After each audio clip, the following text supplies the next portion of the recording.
జిల్లా మినిస్టర్ శ్రీ శ్రీధర్ బాబు గారు.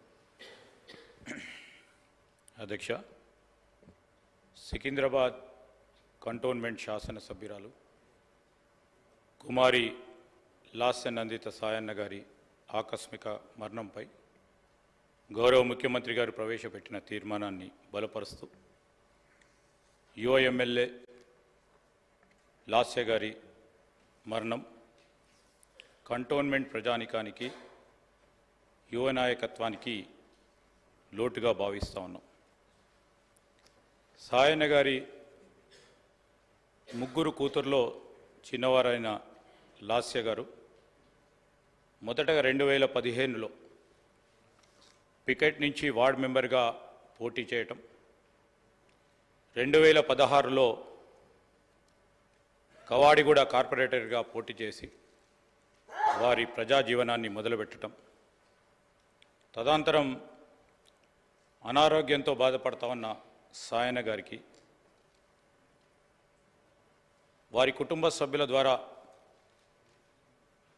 కంటోన్మెంట్ ప్రజలకు సేవలు అందించాలని భావించి మరి చాలా చురుకుగా ఆ ప్రాంత ప్రజలకు సేవలు అందించిన వ్యక్తిగా పేరుగాంచారు. ఈరోజు కంటోన్మెంట్ ప్రజలకు సేవలు అందించాలని ఆలోచనలో భాగంగా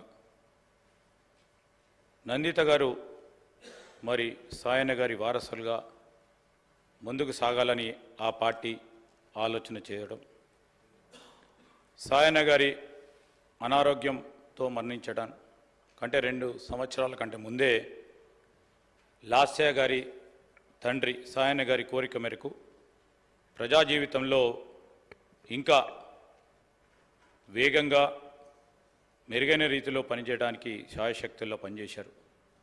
స్థానికంగా గొప్ప గుర్తింపు కూడా సాధించడం జరిగింది.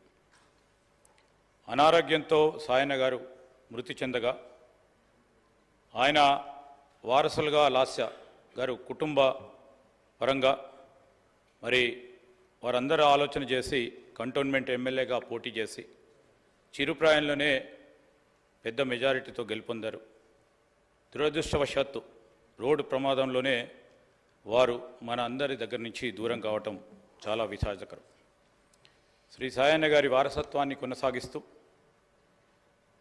కుమారి లాస్య నందిత గారు కంటోన్మెంట్ ప్రజల మన్ననలు పొందుతున్న తరుణంలో ఆకస్మికంగా మరణించటం వారి కుటుంబానికే కాకుండా కంటోన్మెంట్ నియోజకవర్గ ప్రజలకు కూడా తీరని లోటని, ఈ సందర్భంలో వారి కుటుంబ సభ్యులకి వారి అభిమానులకు మా ప్రగాఢ సానుభూతిని తెలియజేస్తూ సెలవు తీసుకుంటాను. శ్రీ